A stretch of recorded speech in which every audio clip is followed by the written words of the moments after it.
Thanks, Meg. Hi, everybody. Great to see those of you who I can see. If you have the ability to turn on your cameras, that would be fantastic for our panelists to be able to see who they're speaking with. If not, totally understandable. We're really excited to be able to share with you some of the learnings that we've had as a result of this Young Leaders program that went on for a number of months. And we covered a whole range of topics from, how do you do business development and networking and pitching and dealing with difficult conversations and conflict to business planning and finding your niche. And we're going to go through each of the topics with the panelists, and they're going to explain to you what their key takeaways are. And hopefully you'll pick up some ideas that you can put into practice yourself. But to get started, I want to introduce you to our panelists. Here we have Marco Bertucci, who is an associate in Ally Laws, Italy. He's a member firm Gitti and Partners. He works on a broad range of corporate transactions, contracts, and agreements and disputes. So wave at everybody, Marco. Then we have Maria del Pilar Olaso, who is a member of the Argentinian firm Richards, Cardinal, Tutzer, Zabala, and Zayferer. She counsels clients on issues involving administrative, regulatory, and environmental law. And if you're lucky, she'll do some of her presentation in Spanish today. And then we have Adrienn Megyesi, who is an attorney at Ally Laws Hungary member firm KCG Partners. She advises clients across a wide range of industries on high-profile commercial transactions and related matters. And Laura Davis, who's a member of the Seattle, Washington firm Summit Law Group, and she represents public and private entities in a wide variety of labor and employment matters. So welcome to our panelists, and thank you all for taking the time today to attend this panel discussion. One of the things that I wanted to talk about in terms of the program was what your key takeaways are. And I'm going to cover a bunch of different questions. And I asked my panelists to just jump in with your answers and share with the group what your thoughts are. And if anybody has any questions, please drop them into the chat box. Meg is going to be monitoring the chat box and then can ask those questions throughout the presentation today. The first question is, what are some of the business skills that you've learned around the concept of pitching? We often talk in law firms about, going out and pitching yourself or the 30-second commercial. And I joked around with my group saying, I've been doing training for 11 years and in sales for over 20, and I've never given a pitch in an elevator. So I don't know where that came from. But what are some of your key takeaways from the idea of, ditching the pitch? What does that mean to you? How have you implemented it? When we talk about ditching the pitch in our program, we said, it's really about how do you start a conversation at networking events as opposed to feeling compelled to sell something. So I'm going to open that up to the panelists to talk to. And who'd like to lead us off? Pilar? Yeah, sure. Well, first of all, thank you, Stephanie, for the kind introduction. And thank you, everybody, for joining us today. As for this first topic, as you said, Stephanie, I mostly practice administrative and regulatory law. And what usually completes my schedule involves environment, antitrust, and compliance matters. So before the program, I found it really hard to introduce myself to others without feeling like I was boring them, with that list of topics that I tackle every day. So at our very first session, I had already learned that introducing myself to others is not about like boring them with this list of topics, but networking is displaying not this at the elevator speech traditionally that we spoke about, but building strong and lasting relationships.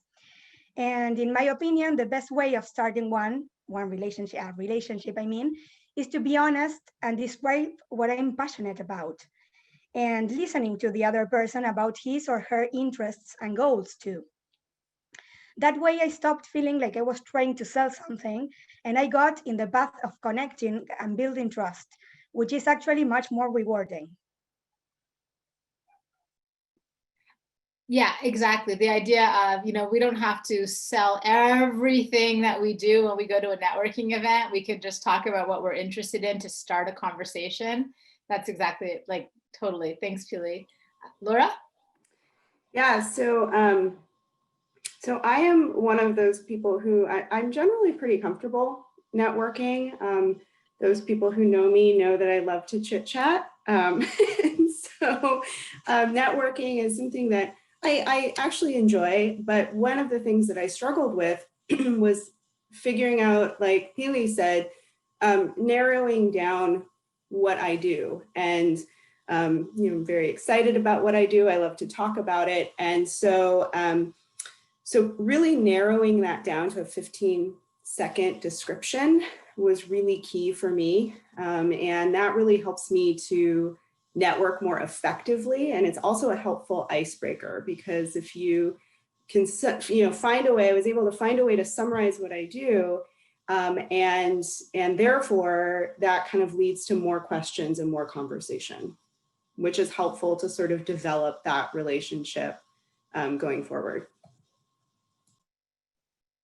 Exactly. In the program, we really talked about the fact that when you're doing networking, when you're going to networking events, you're not there to sell a widget. You're lawyers, you're selling your services, you're selling your personality, you're selling your firms, but you're really talking about that in a way that's conversational, as opposed to, hey, I want to walk away with, as many business cards as I humanly can and then sell somebody something right away. And it's really about relationship building, right? Networking is about building connection and relationship. And so, what we're hearing from Laura and Pili is like, it's really about how do you start a conversation that you can then continue. So that was the first piece of, this program, is like, how do you just have a nice conversation with somebody and then kind of ease into what you do as they're interested in. Does anybody else on the panel have anything to add to that whole concept of, conversation starter? So we say ditch the pitch. We don't use that expression. We say starting a conversation as instead. Okay, great. The next area that we covered, and I can see a lot of faces on the screen, so just nod at me if this is true for you. Is time management ever an issue for any lawyers on this call right now? Yes, right? So we did a whole segment on managing time, managing energy, and managing stress. And I know that there's definitely some nuggets that the panelists would like to share with you in terms of what they learned from that. So who wants to start with that? Marco? Yes, I'll go. Thank you, Stephanie. So yeah, we all know how time is crucial and essential for any job, but especially, I mean, if we want to see it from a more materialistic point of view, then most of our revenues are based on hourly fees, and so the way we manage time is not only has an impact on our stress and our work-life balance, but more materialistic on our fees and how much revenue we make for our firm. So how much is important, we all know that, but sometimes it is useful and insightful to just think a moment about how much our time management skills can be disrupted by distractions. And it was very interesting getting to know that, for example, if we are concentrating on something, then we get distracted by anything. I mean, the cell phone ringing, someone coming into our office asking for something, or an email getting into our inbox. Well, this distraction can cause like a 20-25 minutes loss of time, and that, I mean, on an hour, that is a lot of time. And but here I think it comes a contradiction, because good lawyers, we like to have this idea of good lawyers always connected, always available, and always responsive. But sometimes we really need to try to disconnect a bit more and sometimes say some no, which can actually just mean, okay, no, not right now. I cannot afford to be distracted on that. But yes, I will not only do this thing you are requiring me later in a more focused way. I will just finish the job that I'm doing now in a more productive way without just being distracted by anything that comes in. So this is something we have been discussing with Pilar and Marta from Barcelona. I don't know if she's connected, but anyways, yeah, maybe it's a bit harder for us because we are required to be always available, but sometimes saying some no, it actually means saying some more meaningful yes. I think, Marco, you can teach that in my course now. We had 23 attorneys in this program, in the Young Leaders program, and everybody was in the same boat in terms of the stress levels and the commitments and the demands, and like this whole, if I can't be 100% responsive 100% of the time, does that make me bad at what I do? And it's really important to understand, like, where are those, just like Marco was saying, where are those distractions coming from? And how do I manage them better and say no to those distractions so I can say yes to doing the work for my clients? Because of that research loss of productivity that what Marco was saying was 25 minutes lost for distractions. It adds up to a lot of time and stress and money. So Marco, thank you so much for bringing that up. The exercise that I gave to the group was, by saying no to one thing, you're saying yes to something else. And by saying yes to something, you're saying no to something else. So that helps you to know when to say no, because sometimes we don't want to say no and we really need to. Who else wants to contribute to that? Philip? Yeah, sure. Well, following up on Marco's thoughts that are very interesting, I was trying like to think about the time as the scarcest asset we have. Like, it's important to make the most of it due to its scarce, that it's scarce. Like, we don't have unlimited time. So we need to make the most of it, not only to be more productive, as Marco was saying regarding the billable hours, but also to achieve that long-awaited balance between personal and professional life. You know, it's so difficult to accomplish. So I wanted to share two of the best tips that I got from this program. The first of them that I want to share has to do with energy management. I hadn't really thought about it before this program, so it was really helpful that way.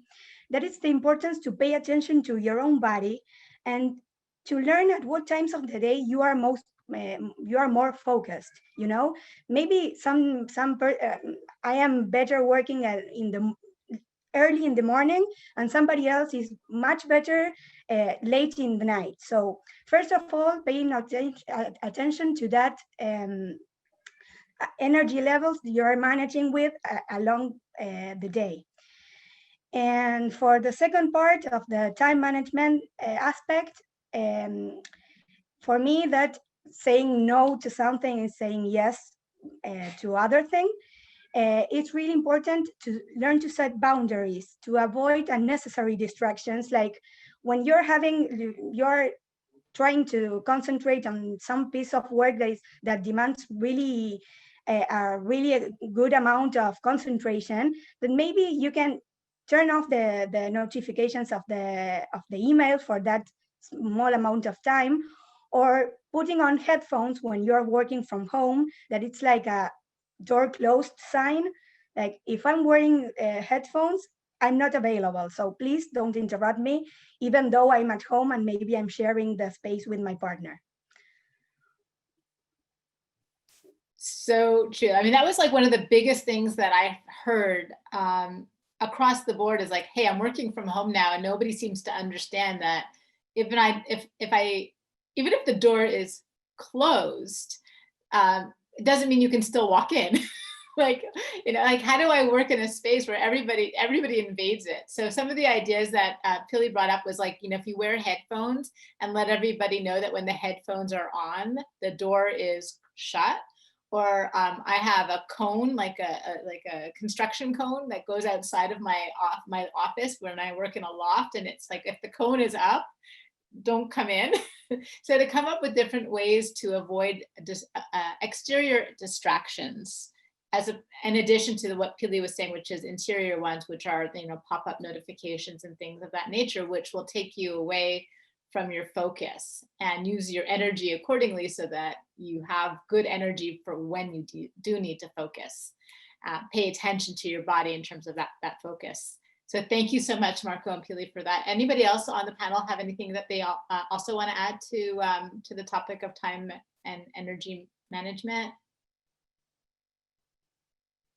Okay. So just one other thing I would suggest for those who are on the call today, one other tip to look at is to really pay attention to what stresses you out from external distractions. So if your phone is ringing or beeping and you have lots of pings and dings and things like that, that if you can turn them off when you need to concentrate, it'll actually calm your nervous system quite a bit, because we get very excited, not intentionally, but when we have too many things going on at the same time and too many notifications and breaking news and all of that. So if you find a way that you can set it to do not disturb, you'll have more time to concentrate and to think clearly. And to the point of, think about all those distractions and how much time they're costing you, and when can you say no and when can you say yes. So thank you to the panelists for those questions, for those answers. Meg, do we have any questions before we move on? We do. We have one that references an earlier part of the conversation that talks about the sort of no more elevator pitch, ditch the pitch, and suggesting to build genuine, lasting relationships with potential clients. So they're asking, is simply being a nice person going to win clients per se, and what happened to the aggressive rainmaker stereotype? You're on mute. Great question. Does anybody on the panel want to answer that?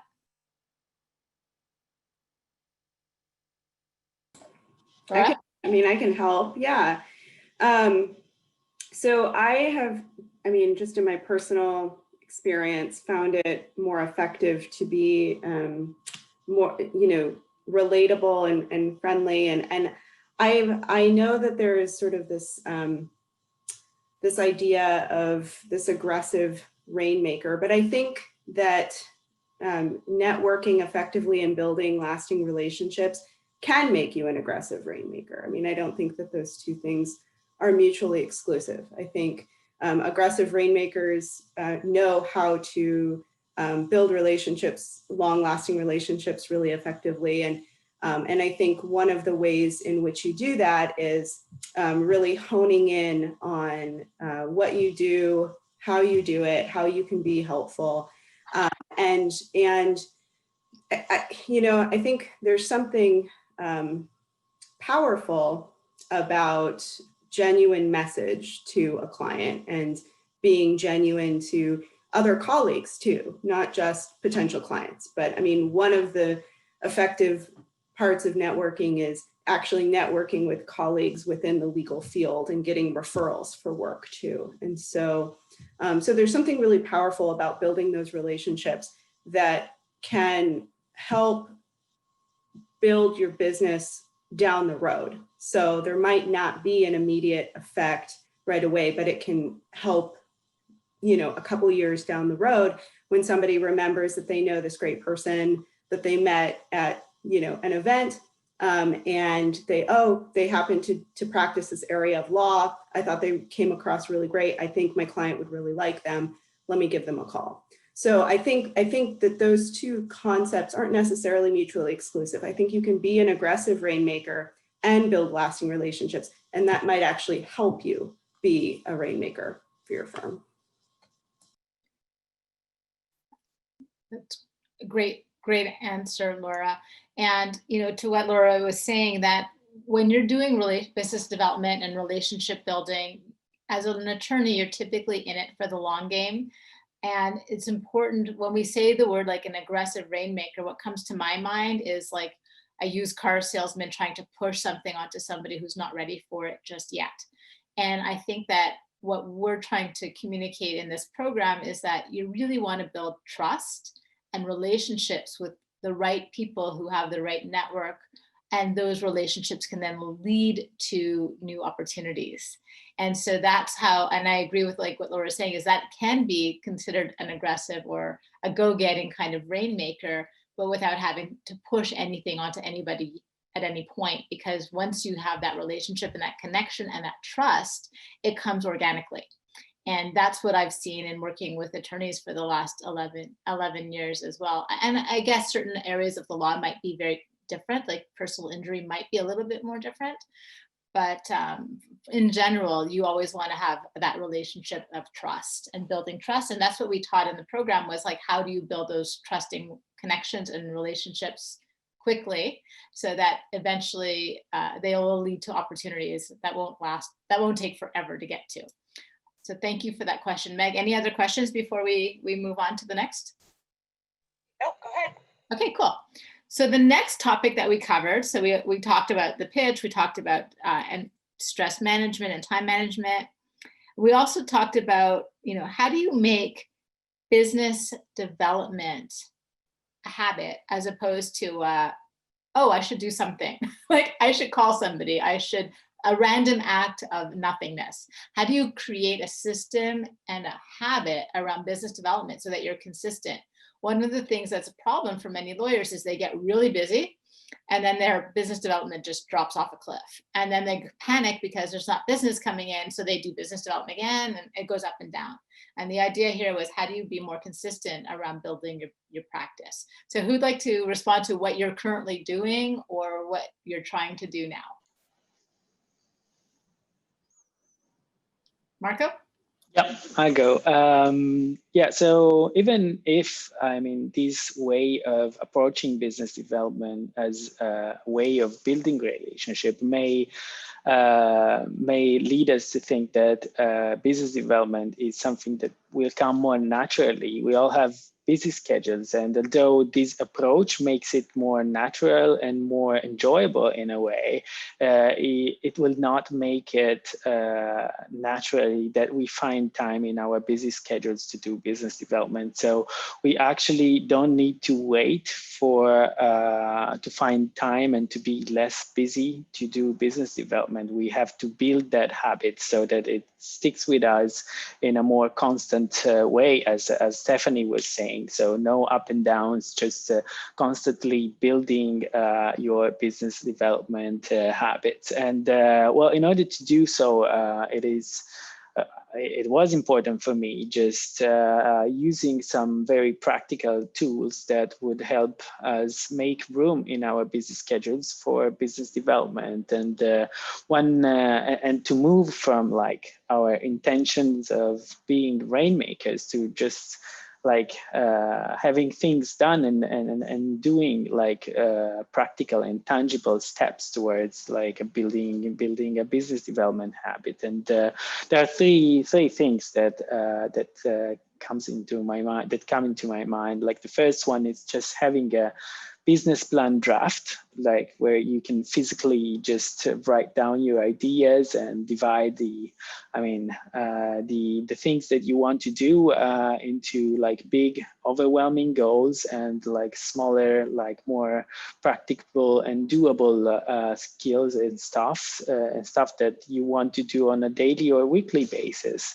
Well, the other thing is that, well, this may not sound very good, but I sent to myself like meeting invitations for the following week so that I can book some time slots in my weekly schedule so that it doesn't get filled with something else. And this is important because we always, you know, tend to say, okay, if I have time, I do this for business development, or if, well, we all know we won't have time to do this. So unless we make some time to do that. And well, the third practical step that I have been trying to take during these months is trying to do this not alone. I mean, we have with Paula, which I think is on the line, we have scheduled a business development weekly meeting, and this helps you because if you know you're going to meet with your colleagues, which can be your teammates, it can be also other colleagues from Ally Law, for example, and you know that you have to meet with them and talk about what you have done in the past week. You generally don't want to end up in this meeting saying, okay, I didn't do much.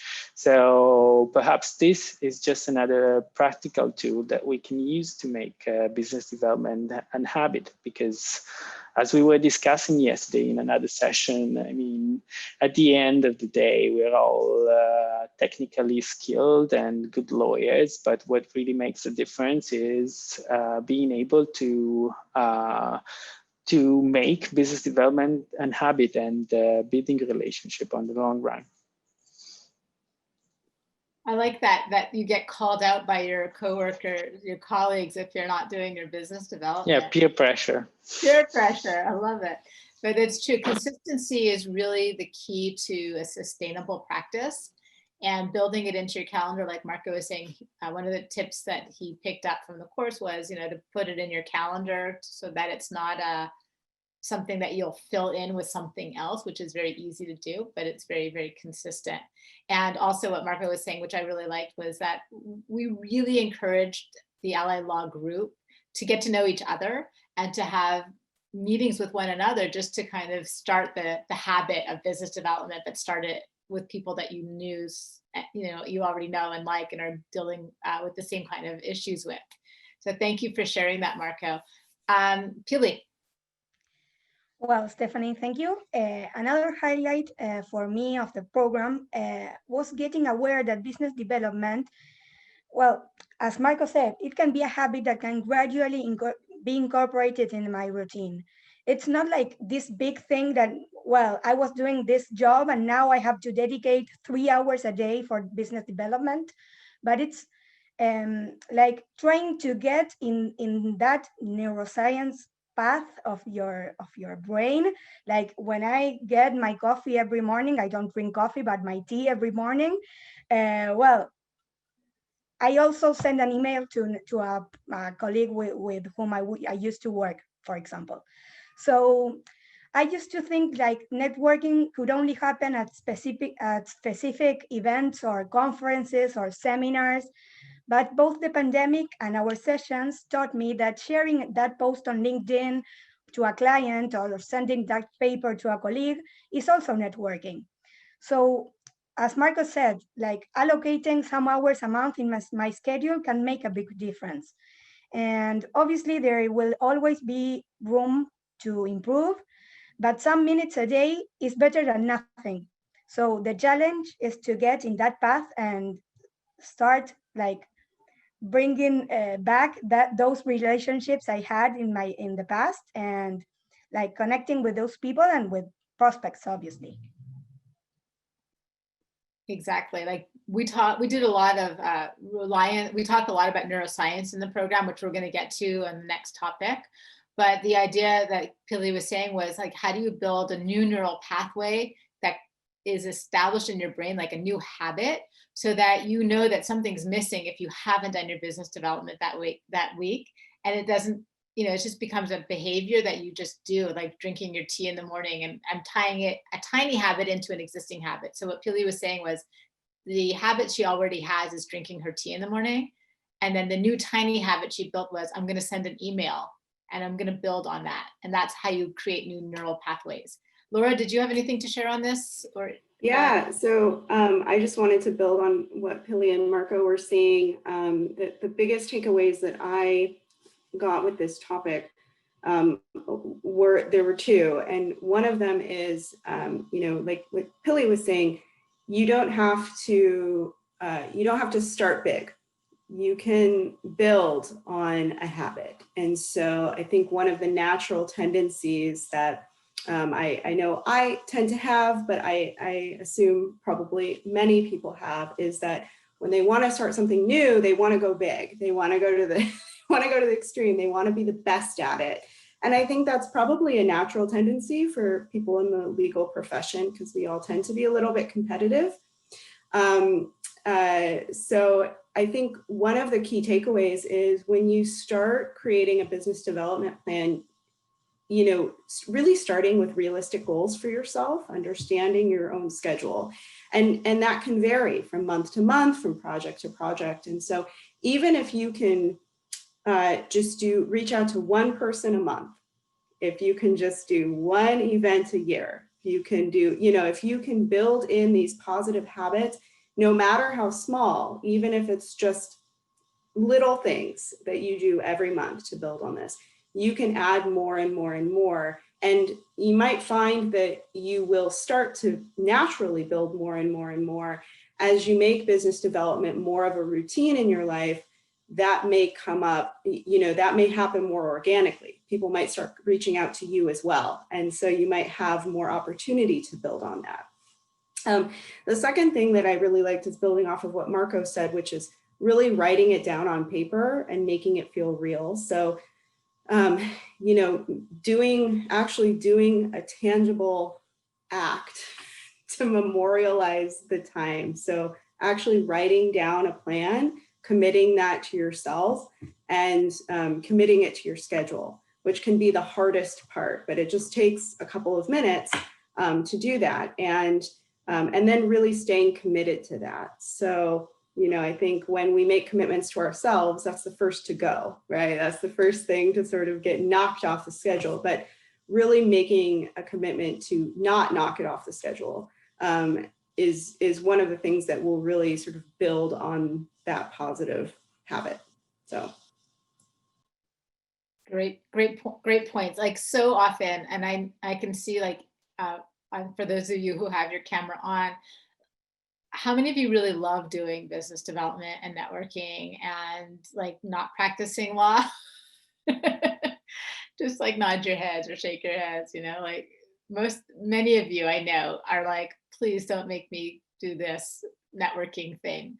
And so the idea of this program was like, how do you break it down so it's easy and it's fun and it's not so stressful, and it's not something that you avoid doing, but something that it's just part of what you do.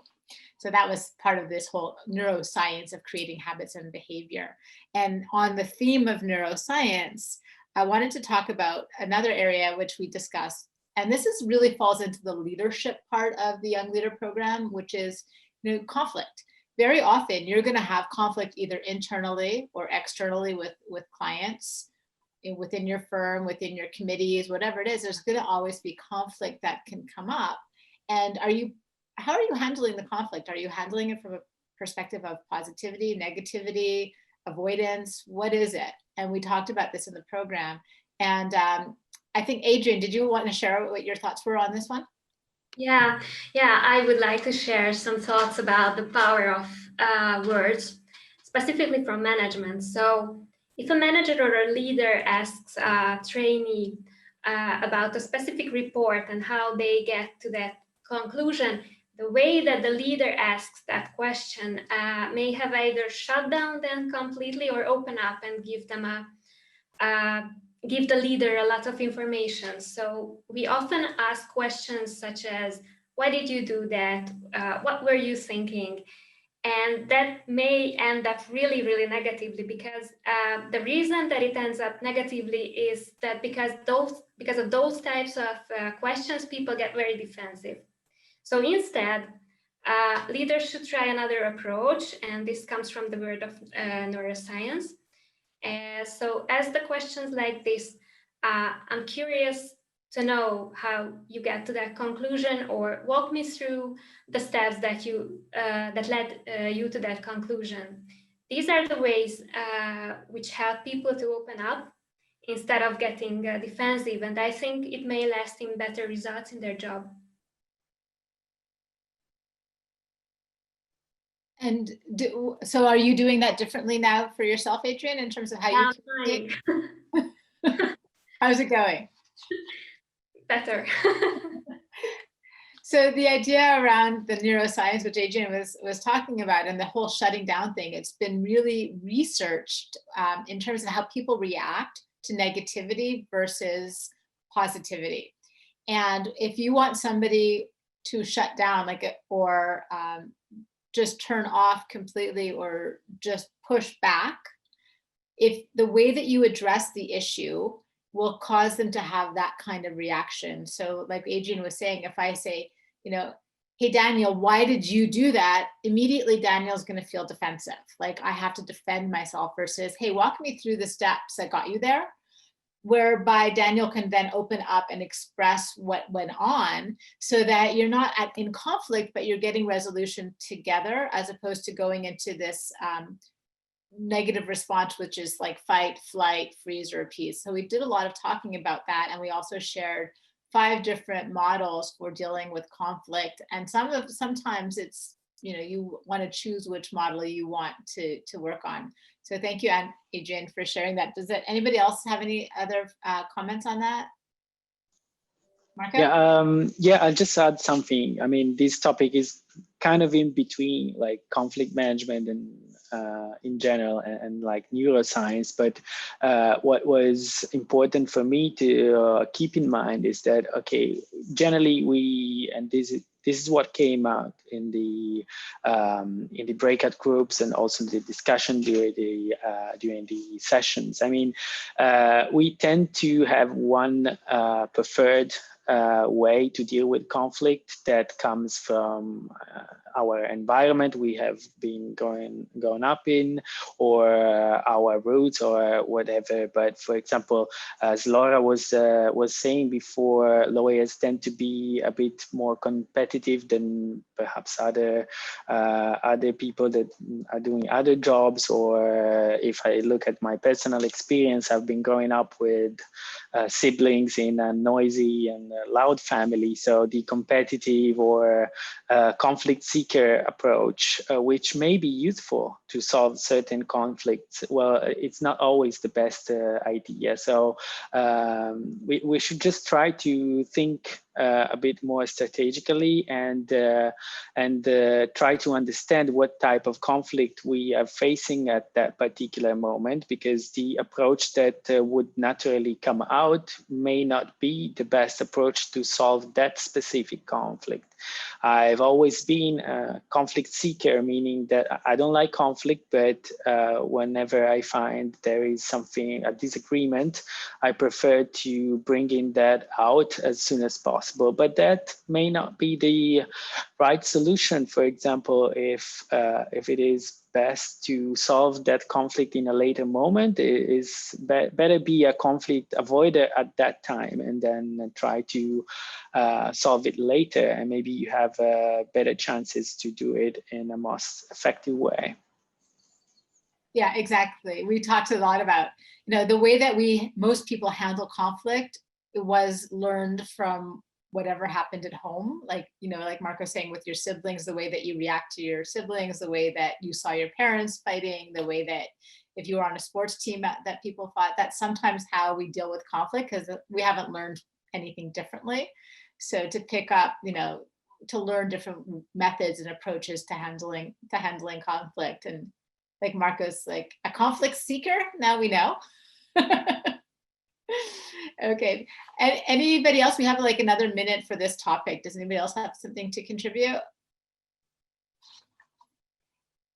Okay, so that was conflict. So we covered, how do you deal with that? And this actually comes up like if a client is pushing back on an invoice or your hours, or how do you deal with that in a from a more positive perspective?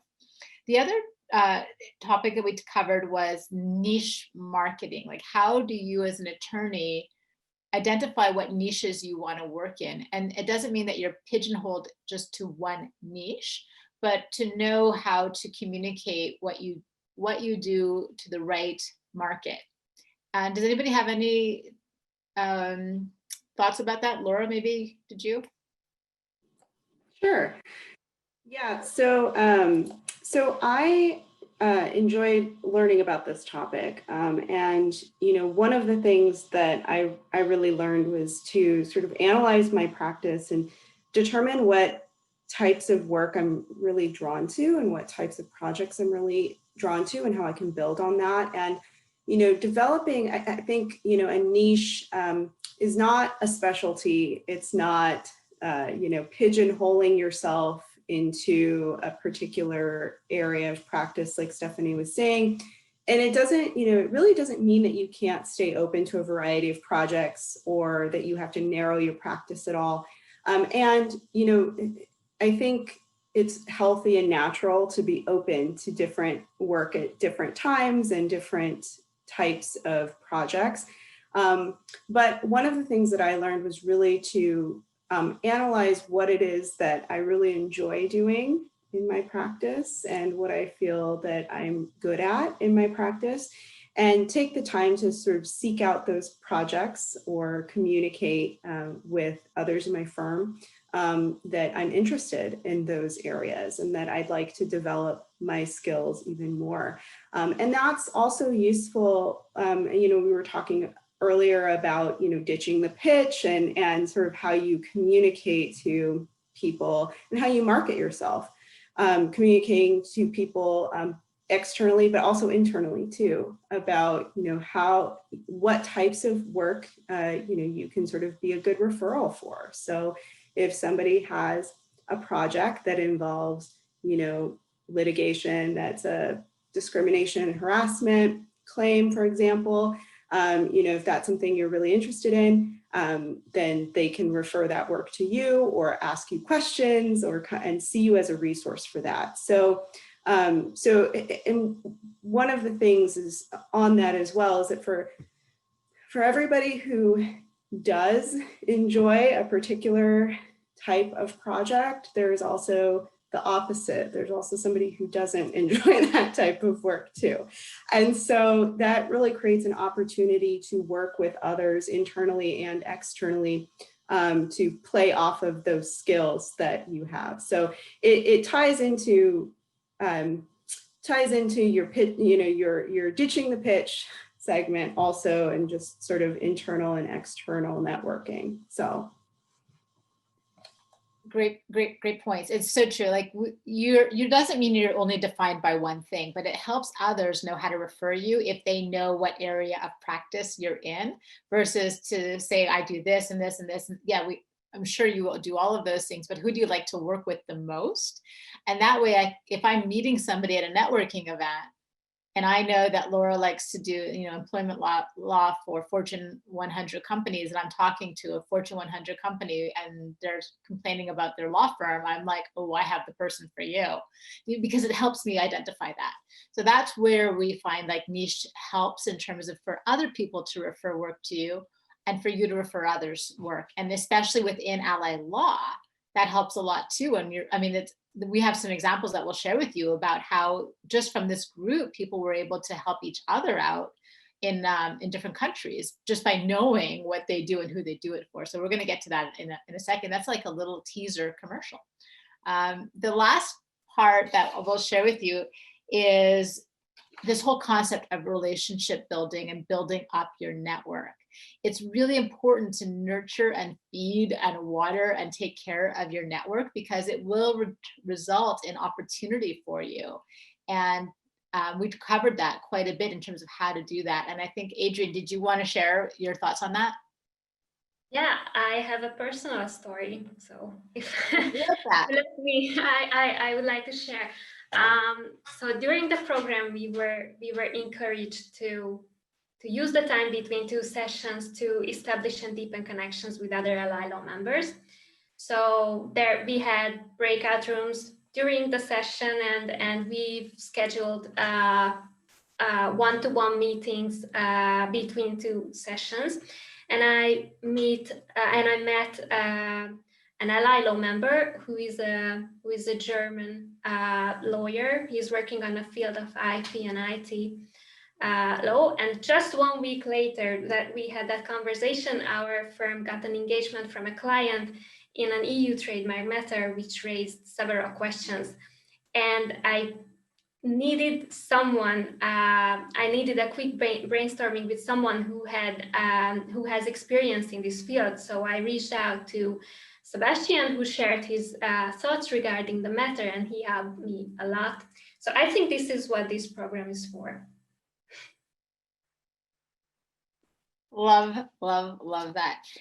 And it's so true. I mean, in the program, we really encouraged connecting with each other. We had breakout groups. So I would do a training, then we'd go into a breakout session. And then there would be like homework in between, which was get to know somebody in a one-on-one meeting in a Zoom call and build up your connections. And it strengthens your relationships within Ally Law, and it helps you practice what we're learning in the program. And so I'm curious to know from our panelists, what have you learned from meeting with other fellow members in Ally Law? Have any of you created friendships, or do you have any really weird and fun connection stories? Like Adrienn, have you gained knowledge from others within Ally Law? What other stories do you have? Pilar, do you have? Yes, well, between our sessions, two of our sessions, I had the opportunity of reaching out to a colleague who is based in Sweden. She is one of the participants in the program, and I used that one-on-one meeting to get to know her a little more deeply. She is one of the young partners of her firm, and she told me about her challenges in her position, which grew a bit stronger during the pandemic. So thanks to those Zoom meetings, I was able to profit from advice regarding growth and future expectations within law firms. So, well, what experiences was that, and another one was quite funny. Ada, who works with Laura, I think, well, she was telling me about one vacation where she met someone who was a really famous judge here in Argentina. So we laughed a little bit about that strange connection between us two. Well, there's more to it, right? You knew the judge, right? Well, not personally, but he's one of the recognized judges in the field that I work in. So I had she told me about some personal features of this judge, and it reflected this feature was so much reflected in his rulings. It was hilarious. Lawyer funny stories. But it's weird, small connections. How about for you, Marco?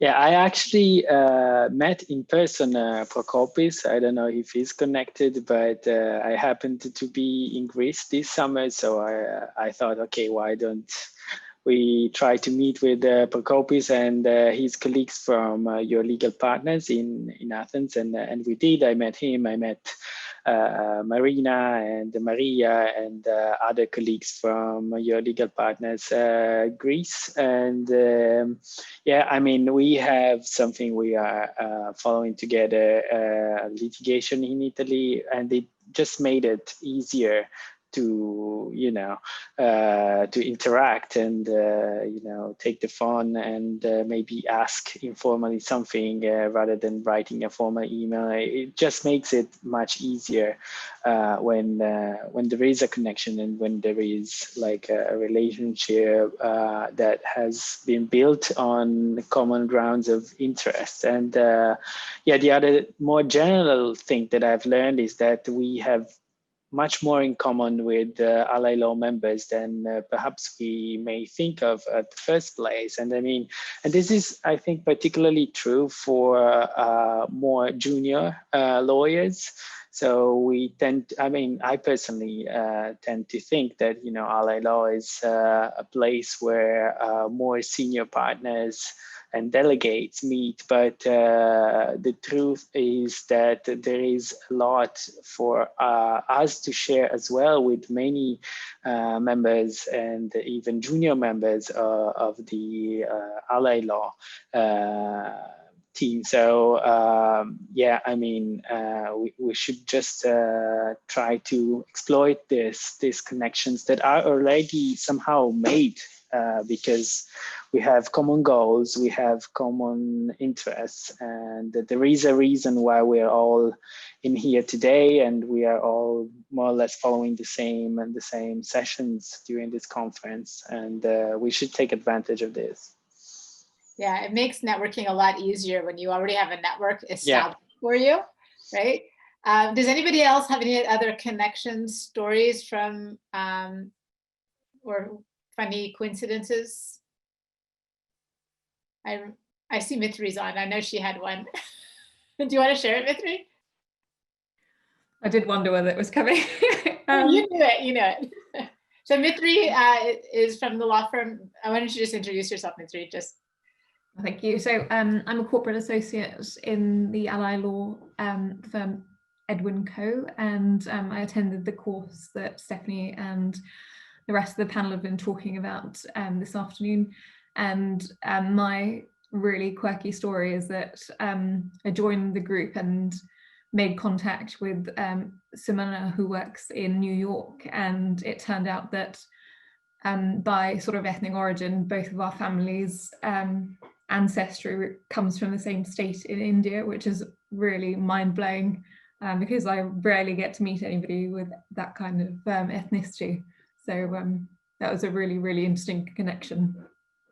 So you just never know. So, you know, maybe from the end, at the end of this, some of you will get on a call with each other individually and start to make other interesting connections. And the last thing I wanted to talk about with our panel today, and Mithri, thank you, because I know that you didn't, I just kind of promoted you to speak, so thank you for that.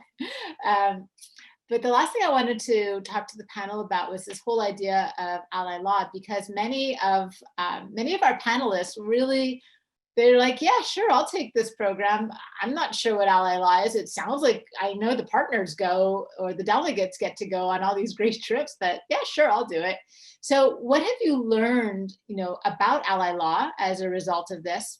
And how do you think it's going to, benefit you in the long run? If anybody has any thoughts on that, or how did you even approach the program and not know ally law? So I'm just curious about that. And as we wrap it up, we have another couple minutes. I could start if you wanted me to. So, well, until the program started, I mostly thought of Ally Law's network as a space, like Marco said, as a space to obtain and give referrals when a client needed advice from abroad. Well, we have this huge network where we can go to if my client needs advice in Italy, and then I will go to Marco. But during our sessions, what I realized is that it is also a space where we can gain acquaintances and knowledge. As Adrienne said before, like she gained knowledge from this space. So what I enjoyed the most about this program, not only I enjoyed the tips that I got from our sessions, but also the possibility of sharing with other members like around my age who had like Marco said, like the same topics in the top of the mind, where the same concerns, the same issues we're dealing with daily. So through the breakout groups we had during our Zoom meetings, they really helped us. Like maybe in a breakout group, I was with Adrienne, and later on I was really interested in what she was saying, and then we scheduled like a one-on-one meeting. Through that tool, we could keep chatting later on, Yeah, so building those connections and those friendships. As we come up to the top of the hour, I hope that you got some tips that you can take with you back into your offices and your work. And I really want to thank our panelists and Mithri for sharing your stories and sharing your experiences. And it's not easy to just get up in front of a bunch of people and tell them what you've learned and what you've experienced. So thank you so much. And thank you to Meg and Karen for putting this on today. if anybody has any more questions, I can open it up for a few questions. Other than that, I thank you all for your participation today. And I would just add that for those on the line who might be interested, we are going to be rerunning this program in another session in 2021. So keep that in mind and let us know if you want to participate.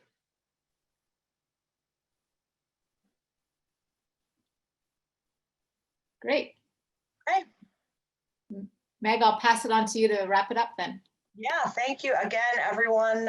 Stephanie, Adrienn, Marco, Pilar, Laura, for your contributions. And yeah, thanks for everyone. Everyone, please, there's more sessions you can sign up for throughout the rest of the week for the conference. We hope to see you there, and take care and stay safe.